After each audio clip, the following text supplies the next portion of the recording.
नमस्कार। Hindi literature class में आप सभी का स्वागत। मैं डॉक्टर जसराज शर्मा। विद्यार्थियों, आज की कक्षा में हम सुर का एक पद ले रहे हैं। जैसा कि आप अपने मोबाइल स्क्रीन पे देख पा रहे हैं, पूर्णता इन नैनन पूरी। हमारा गोपियों और उद्धव का संवाद चल रहा है और श्री कृष्ण ने उद्धव को भेजा कि जाओ तुम गोपियों को इस निर्गुण तत्व का भान करवाओ। तो उद्धव जो है वो गोकुल आते हैं और अपने निर्गुण ज्ञान की बातें गोपिकाओं को सुनाते हैं। तो गोपिकाएं भ्रमर को माध्यम बना करके उस उद्धव को जवाब देती है। और उसी क्रम में जब उद्धव ने कहा कि हे गोपियों, तुम जिस श्री कृष्ण की बातें करती हो वो श्री कृष्ण तो अपने आप में पूर्ण है। वो तो स्वयं जो है प्रब्रह्म है, प्रब्रह्म का ही रूप है और वह श्री कृष्ण अंतर्यामी है। तो उसका प्रतिकार करते हुए गोपिकाएं उद्धव से इस पद में कह रही है, वो कह रही हैं कि हे उद्धव, पूर्णता इन नैनन पूरी, कि तुम जिस श्री कृष्ण को कह रहे हो कि वो पार ब्रह्म है, हाँ वो पूर्ण है, पर उनकी जो पूर्णता है वो हमारे नेत्रों में तृप्ति देकर के ही पूर्ण होती है। अर्थात उनकी पूर्णता का प्रमाण यह है कि उनको देख करके हमारे जो नेत्र हैं वो तृप्त हो जाते हैं।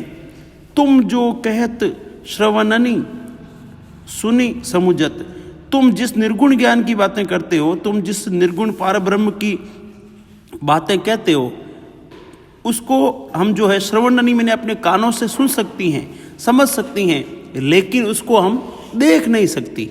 और इसी कारण से जो है याई दुख, इसी दुख के कारण, क्योंकि हम उसको देख नहीं सकती, याई दुख मरती विसूरी, इसी दुख के कारण जो है हमारे जो नेत्र हैं वो जो है इसी जो है दुख के कारण हमारे जो नेत्र हैं वो विलकते रहते हैं।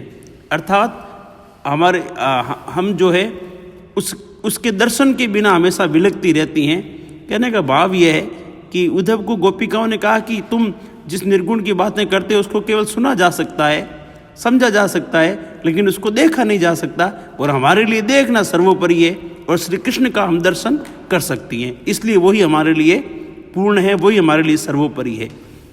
हरि अंतर्यामी, हे उद्धव, तुम कहते हो कि श्री कृष्ण है वो अंतर्यामी है। हरि अंतर्यामी सब जानत, तुम कहते हो कि श्री कृष्ण तो अंतर्यामी है और वो तो सब कुछ जानते हैं।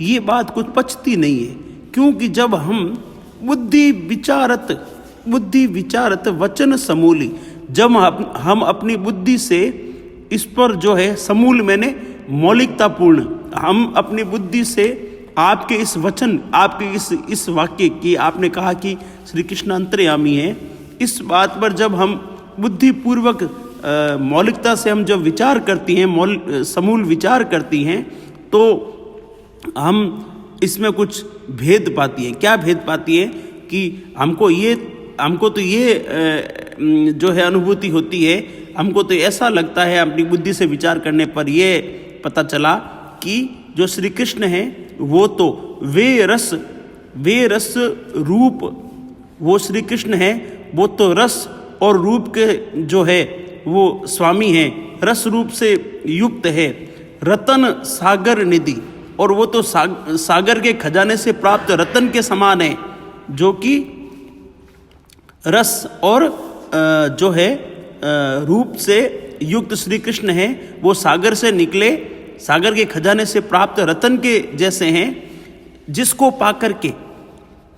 पाकर के हे उद्धव, क्यों मणि, इस कृष्ण रूपी जो मणि को हमने जो पाया है, क्यों मणि पाय खवावत धुरी, हे उद्धव, हमने जिस श्री कृष्ण रूपी मणि को प्राप्त कर लिया है, भला हम उन गोपिकाओं को इस निर्गुण रूपी धूल को क्यों खिलाना चाहते हो। धूरी मैंने धूल, खवावत मैंने खिलाना, तुम इस निर्गुण रूपी धूल को क्यों खिलाना चाहते हो। अर्थात गोपिकाएं कहती है कि हे उद्धव, हमारी जो सगुण भक्ति है, हमारा जो एकनिष्ठ प्रेम है प्रभु श्री कृष्ण के प्रति, उस कृष्ण रूपी मणि के स्थान पर तुम हमें जो है तुम्हारी ये निर्गुण साधना रूपी धूल को क्यों खिलाना चाहते हो? फिर गोपिकाएं खींचती है और उनको और अधिक क्रोध आ जाता है और वो क्रोध से ज्वलित होकर जो है वो उद्धव से कहती है, ररु रे चुप कर उद्धव, ए भ्रमर चुप कर। वो उद्धव को सीधा तो नहीं कहती, क्योंकि मैंने आपको बताया था कि पहले जो स्त्रियां थी वो सीधा पुरुष से कभी परपुरुष से बात नहीं करती थी। तो गोपिकाओं को उद्धव को संदेश देना था, तो उन्होंने जो उधर से जो उड़ता हुआ एक काले रंग का जो भ्रमर आया, उस भ्रमर को माध्यम बना करके उन्होंने भ्रमर के माध्यम से उद्धव को कहा। तो उन्होंने कहा तो उद्धव को है, लेकिन कह किसको रही है? सीधा भ्रमर को कह रही है। तो वो कह रही चुप कर भ्रमर, ररु रे चुप कर भ्रमर, ए कुटिल चपल, ए कुटिल स्वभाव वाले, ए कुटिल चंचल और रसलोलुप भ्रमर चुप कर। कितव जो है वो बोलते हैं ध्रुत व्यक्ति को, ध्रुत व्यक्ति जो होता है ना, मूर्ख। कितव संदेश कहत कटु कूरी, हे ध्रुत तुम ये जो संदेश है वो तुम हमें आकर के सुना रहे हो।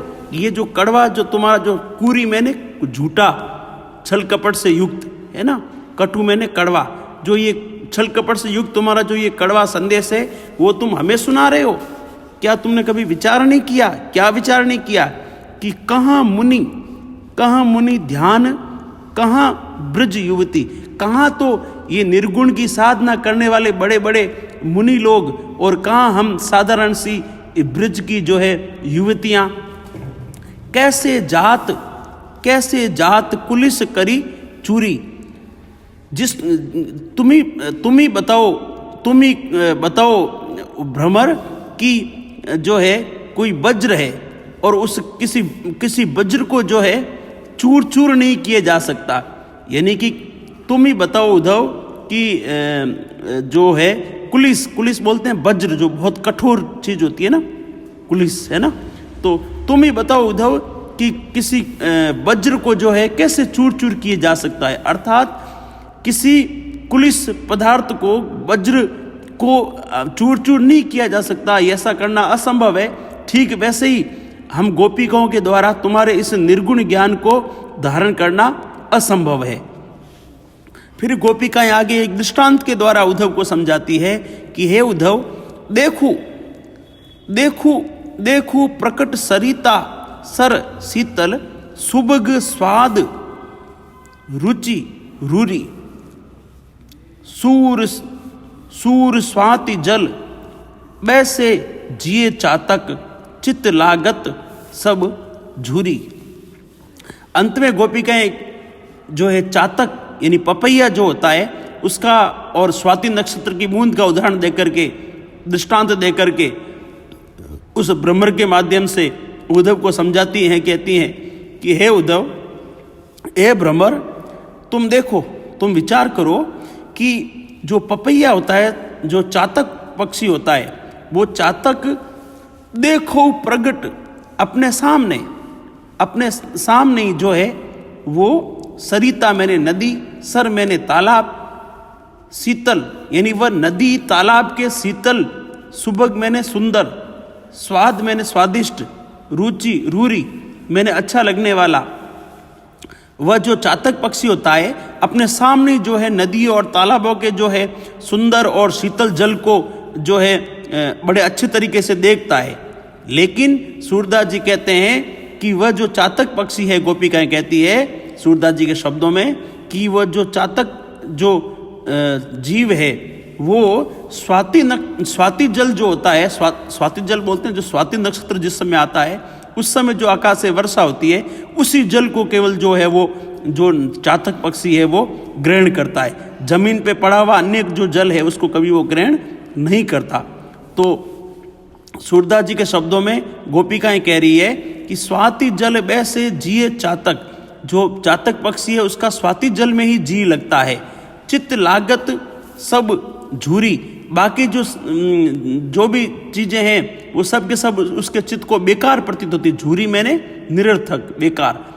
बाकी सब जो जल है उसके लिए बेकार है, उसका कोई महत्व नहीं है। ठीक वैसे ही जो है गोपिकाएं कह रही है कि हमारे लिए श्री कृष्ण ही सर्वोपरि है, बाकी जो भी निर्गुण साधना इत्यादि तमाम चीज़ें हैं वो सब के सब हमारे लिए निरर्थक हैं। हमारे लिए तो श्री कृष्ण की भक्ति, श्री कृष्ण के प्रति एकनिष्ठ प्रेम रूपी जो स्वाति नक्षत्र है का तो जो जल है वही हमारे लिए सर्वोपरि है। तो कहने का भाव यह है विद्यार्थियों कि इस पद के माध्यम से गोपिकाओं ने जो है सगुण भक्ति को के रूप में श्री कृष्ण के प्रति जो उनका एक अनिष्ठ प्रेम है, श्री कृष्ण के प्रति जो उनकी एक प्रगाढ़ आस्था है, उनका जो एक अटूट विश्वास है, उसको उन्होंने जो है बड़े ही तर्क संगत शब्दों में जो है वो रखा है। और जो है सूरदास जी ने गोपिकाओं के माध्यम से उनका जो सगुण भक्ति का जो भाव है उसको पाठकों के सामने प्रस्तुत किया है। तो इस तरीके से इसमें जो है दृष्टांत अलंकार आता है, चातक का दृष्टांत दिया है यहाँ पर मुख्य रूप से। तो बाकी वैसे 6 का अनुप्रास भी यहाँ पर है, वृत्तिया अनुप्रास अलंकार की छटा भी यहाँ हमें देखने को मिल रही है। और ब्रज भाषा का बड़ा ही सुंदर और सजीव प्रयोग जो है इस पद में हमें देखने को मिलता है। हम अगले पद के साथ अगली कक्षा में मिलेंगे, तब तक आप सभी स्वस्थ रहें और अपनी पढ़ाई करते रहें। बहुत बहुत धन्यवाद।